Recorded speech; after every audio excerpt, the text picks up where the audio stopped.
हैं हमारे लड्डू के लिए क्या क्या सामग्री में लाया हूँ और किस तरीके से उसको बनाते हैं, उसकी पूरी प्रक्रिया देख लेते हैं अपन एक बार। तो जो आइटम्स है वो तो सब मैं डिस्क्रिप्शन में डाल के रखे हुए हैं कि किस किस आइटम को कितना कितना लेना है, किस तरीके से यूज़ करना है और किस तरीके से उसको करना है।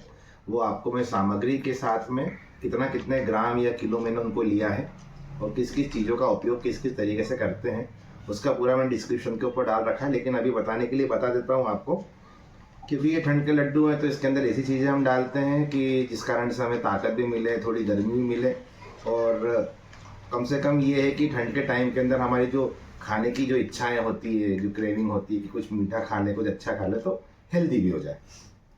तो सबसे पहले मैं आपको शुरू करता हूँ बादाम से। तो हमने बादाम ली थी, अब थोड़ा बहुत काम तो मैं कर चुका था। ये बादाम को हमने इस तरीके से कर लिया है। मैंने कुल मिलाकर के 750 ग्राम बादाम ली थी, आधा किलो बादाम हो गई है। 250 ग्राम ये है और एकदम अच्छी क्वालिटी की कैलिफोर्निया बादाम है। फिर उसके बाद में हमने लिए हैं काजू, ये 750 ग्राम काजू हैं। क्वालिटी एक नंबर है बिल्कुल, इसको 180 नंबर बोलते हैं, 180 नंबर काजू है, बिल्कुल अच्छी क्वालिटी की। ये दोस्तों खारक आती है, इसको हम हमारी तरफ तो खारक बोलते हैं, अब आपकी तरफ शायद से बताना कमेंट में मुझे क्या बोलते हैं। जो पिंड खजूर होते हैं, जो अरेबिक कंट्रीज़ के अंदर खाए जाते हैं, उनको सुखा करके जो बनता है उसे हम खारक बोलते हैं। तो ये लिए मैंने तकरीबन 1 किलो मखाने। ये वॉलनट्स है, इसको हम बोलते हैं अखरोट गिरी, ये बिल्कुल A1 क्वालिटी की है। तो आधा किलो हमने ये वॉलनट्स लिए हैं। फिर उसके बाद में ये खोपरे का गोला जो आता है सूखा हुआ, वो ही लाया था, लेकिन क्योंकि वाइफ ने जल्दी कीस दिया इस कारण से बता नहीं पाया किस तरीके से इसको खड़ा रखते। लेकिन ये घर में हमने होम ग्राइंड किया है इसको। जो किसनी होती है जिसमें गाजर का हलवा अपन बनाते हैं, उस टाइप से उस किसनी से इसको कीस सकते हैं। तो ये तकरीबन आधा किलो होगा।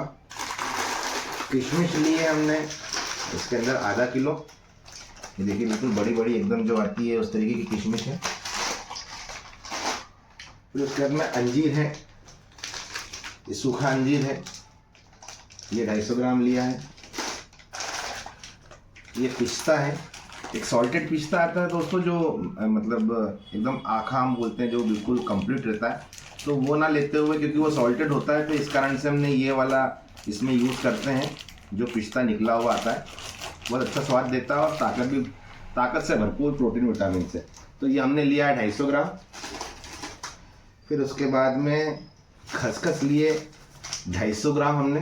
हालांकि ये पूरी खसखस इस्तेमाल नहीं होगी, इसके अंदर से हम 150 ग्राम इस्तेमाल करेंगे, लेकिन क्योंकि 250 ग्राम का पैकेट आता है तो मैंने बोला घर में भी यूज़ हो जाएगा, इस कारण से 250 ग्राम का पैकेट लिया है। 150 ग्राम हमें खसखस यूज़ करनी है। किस तरीके से यूज़ करना है उसकी पूरी प्रक्रिया की मैं आपको बताऊंगा। वीडियो थोड़ा सा लंबा हो तो पूरा देखना। लेकिन फिर उसके बाद में ये पुराना हमारे मालवी गुड़ मिलता है, मालवी भेली का गुड़ बोलते हैं इसको। ये थोड़ा सा आपको डार्क कलर का दिख रहा होगा, अगर थोड़ा सा पास से दिखाओगे आप इसको तो ये थोड़ा डार्क ब्राउन चॉकलेट कलर का होता है। इसको पुराना गुड़ बोलते हैं दोस्तों। ये क्या होता है कि जो गुड़ अभी जैसे सीजन है शुगर केन का, तो जो गुड़ बनता है उसको ये क्या करते हैं 2 साल तक फर्मेंटाइज होने के लिए रख देते हैं। और जब वो एक नॉर्मल टेम्परेचर के अंदर फर्मेंटाइज होकर के जब 2 साल बाद निकलता है तो उसके अंदर कुछ इस तरीके से कलर आ जाता है और ये बहुत ही ताकतवर और बहुत अच्छा गुड़ होता है। तो हमारा मालवा का तो मालवी गुड़ बहुत फेमस है ही। तो मैंने ये लिया है तकरीबन 2 किलो। अब कुछ जो सीड्स भी यूज़ करते हैं हम, तो ये हैं पंपकिन सीड्स, जिसे कद्दू के बीज भी बोलते हैं। प्रोटीन के अंदर प्रचुर मात्रा होता है इसके अंदर प्रोटीन की। तो ये लिए हैं मैंने तकरीबन 150 ग्राम। ये चारोली है, खाने में बहुत ही अच्छी लगती है, तो ये लिए तकरीबन 150 ग्राम। ये मगज के बीज जिसको बोलते हैं खरबूजा जो होता है, ये उसके बीज हैं, तो ये लिए तकरीबन मैंने 250 ग्राम। ये सफ़ेद तिल्ली है, तिल्ली खाना चाहिए हमें, जो गर्माश भी देती है, हमें शरीर को गर्म रखती है, ताकत भी देती है। तो उसके लिए तकरीबन 150 से 250 ग्राम तिल्ली है। ये दोस्तों सौंठ है, जो सौंठ अदरक जो होती है उसको सुखा करके जो बनाते हैं, ये सौंठ का पाउडर इसके अंदर डालते हैं, स्वाद के लिए भी डालते हैं और अच्छी ताकत भी देता है, तो ये उसके लिए भी है। इसे हम बोलते हैं आमा हल्दी। ये आमा हल्दी दोस्तों, ये कच्ची हल्दी होती है, उसका पाउडर होता है। और इसके अंदर कोई प्रिजर्वेटिव नहीं होते, तो इसको मैंने 50 ग्राम लिया है। ये है इसके अंदर, मैं आपको खोल के दिखाता हूँ, शायद दिखाई नहीं आएगा। इसे हम लोग मसाले में भी इस्तेमाल करते हैं। ज़्यादातर लोग नॉन वेजिटेरियन लोग जो बनाते होंगे उन तो जानते हैं। इसे जायफल बोलते हैं। बहुत ही अच्छा स्वाद देता है, खासकर लोग इसको अरोमा के लिए यूज़ करते हैं, लेकिन ये ठंड के अंदर खाने में बहुत मज़ा आता है। इसको ग्राइंड करके इसमें डाला जाता है। और सबसे खास जो इसका इंग्रेडिएंट है, जिस कारण से इसको हम ठंड के लड्डू या कुछ लोग गोंद के लड्डू भी बोलते हैं, वो ये है धावड़े का गोंद। ये कुछ इस तरीके का होता है, पिंकिश कलर का होता है, बहुत ही ताकतवर होता है, इसलिए इसका इस्तेमाल करते हैं। घी में भुना जाता है इसको, और पूरी प्रक्रिया बताऊंगा मैं आपको आगे। और ये सफ़ेद मूसली का पाउडर है। ये सफ़ेद मूसली आप किसी भी अगर आयुर्वेदिक दुकान के ऊपर जाओगे, उनसे बोलोगे सफ़ेद मूसली हमें उसका पाउडर चाहिए। वैसे तो ये आँखी भी आती है जिसको आप पीस सकते हो, लेकिन हमारे यहाँ पे मिल गया मुझे, तो मैं ले आया सफ़ेद मूसली का पाउडर। ये बहुत ही ताकत देता है और इसके बहुत फ़ायदे, आप गूगल पे भी जा कर के पढ़ोगे तो आपको बहुत मालूम पड़ जाएगा कि सफ़ेद मूसली कितने काम की चीज़ है। तो ये पूरे इसके अंदर 50 ग्राम हम इसमें यूज़ कर रहे हैं। और आखिरी, last but not the least, 2 kilo शुद्ध अमूल घी। अब मैं आपको बताता हूँ इसके अंदर आगे कि किस तरीके से हम इन चीज़ों को बिल्कुल नेचुरल तरीके से, क्योंकि आजकल तो क्या हो गया कि सबको मालूम है कि कोल्ड प्रेस क्या होता है, हॉट प्रेस क्या होता है। मिक्सर के अंदर हम यूज़ करते हैं तो उसकी हीट जो निकलती है उससे जो उनके न्यूट्रिएंट्स होते हैं वो कहीं ना कहीं थोड़े बहुत लॉस हो जाते हैं। तो हमारे घर के अंदर शुरू से हमारी माता जी ने हमें यही बताया किस तरीके से नेचुरल या फिर जिसको ऑर्गेनिक तरीका बोला जाता है आजकल, उस तरीके से कैसे बनाते हैं। तो मैं आपको दिखाता हूँ ये कि जो ये खारक जो मैंने आपको बताई थी कि ये पिंड खजूर है, तो इसके हमने जो इसके सीड्स होते हैं, ये सीड्स इसके कुछ इस तरीके से होते हैं। जो सीड्स होते हैं, इनको सीड्स को निकालने के बाद में इनको मतलब ज़्यादा ना लेकर के, और इसको बोलते हैं, पहले इसको बताया था कि आप समझ नहीं पाएंगे, इसको बोलते हैं हम ओखली। ये जो नीचे का हिस्सा है ये ओखली है, और ये जो ऊपर का हिस्सा है इसको बोलते हैं मूसली। तो एक वो पुरानी कहावत आपने शायद से डायलॉग्स में भी सुनी होगी कि जब ओखली में सर दिया तो फिर मूसली से क्या डरना। और इसकी आपको आवाज़ भी सुनाता हूँ, ये मतलब हुई है। तो ये तकरीबन हमारे घर के अंदर 150 साल से तो यूज़ कर रहे हैं। तो इसको हमने खारक को इस तरीके से इसमें डालते हैं। इसको दिखाओ इधर से, इसको इस तरीके से डालते हैं और फिर आपको इस तरीके से इसको कूटना पड़ता है। अब इसको इतना कूटने के बाद में इसमें से जो बचा हुआ है इसको निकाल करके इसको साइड में रख देते हैं। और ये जो भी इसका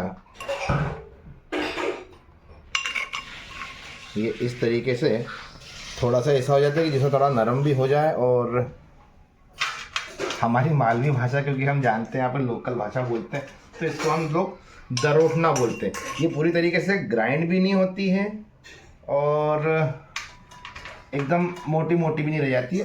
धीरे से इसको एक बार अभी हम और इसको थोड़ा सा करेंगे, लेकिन इस तरीके से इसको थोड़ा मोटा मोटा रख करके और थोड़ा सा पाउडर रख करके, जैसे हमने ये बादाम भी करी थी, तो ये बादाम को भी हम इसी तरीके से इसको हमने कूटा है इसके अंदर, तो थोड़ी बहुत मोटी रह जाती है, थोड़ा बहुत पाउडर हो जाता है, जिससे आपको थोड़े बहुत जब चंक्स आते हैं मुंह में तो उसका भी बहुत अच्छा स्वाद आता है। अब जिस तरीके से हमने बादाम को ये पीस लिया है, जिस तरीके से ये खारक को हम पीस रहे हैं, उसी तरीके से हम ये जो काजू है दिखा देता हूँ आपको। जो काजू है उनको भी हम इसके अंदर डाल करके पीस लेते हैं। थोड़ा थोड़ा लेकर के आपको पीसना है। मैंने थोड़ा सा पीस भी रखा और उसके लिए इस तरीके से हमने पीस लिया है इसको। इसी तरीके से इसको भी अब हम कूट करके सभी सामग्री जो हमारी है, जैसे ये अखरोट हो गया या फिर जो ये अंजीर हो गए, हमारे पिस्ता हो गए, इन सबको हम इसी तरीके से ग्राइंड करके आगे की प्रक्रिया जिसकी मैं आपको दिखाता हूँ। जिस तरीके से अब इनको हम किस तरीके से भून करके या किस तरीके से लड्डू को जो बांधते हैं उसको बताऊंगा, क्योंकि ये वीडियो बहुत ज़्यादा बड़ा हो रहा है, इसलिए हमने इसको 2 पार्ट में कर रखा है। इस पार्ट के अंदर मैंने आपको पूरा बता दिया कि कितनी सामग्री लगेगी, किस तरीके से उसको हम ग्राइंड करेंगे या किस तरीके से उसको कूटेंगे। अब अगली नेक्स्ट वीडियो जो इसका पार्ट 2 आएगा उसके अंदर मैं आपको बताऊंगा किस तरीके से इनको भून करके फिर इनको बांधने के लिए किस तरीके से कितना घी किस तरीके से उसको मेल्ट करके या गुड़ को किस तरीके से उसमें मिला करके फाइनल प्रोडक्ट बनता है, वो पार्ट 2 के अंदर बताऊंगा। तो आप पार्ट 1 देख करने के बाद में पार्ट 2 भी प्लीज़ ज़रूर देखिएगा। और अगर आपने अभी तक मेरा ये चैनल सब्सक्राइब नहीं करा है और अगर आपको ये वीडियो अच्छी लगे, इन्फॉर्मेटिव लगे, तो प्लीज़ इसको अपने दोस्तों के साथ में या जिनके साथ में भी आप शेयर करना चाहते हो, परिवार के लोगों के साथ में, उनके साथ में भी शेयर कीजिएगा और सब्सक्राइब भी कर दीजिएगा, लाइक भी कर दीजिएगा। अगर आपको अच्छा लगे तो शेयर भी कर दीजिएगा। Thank you.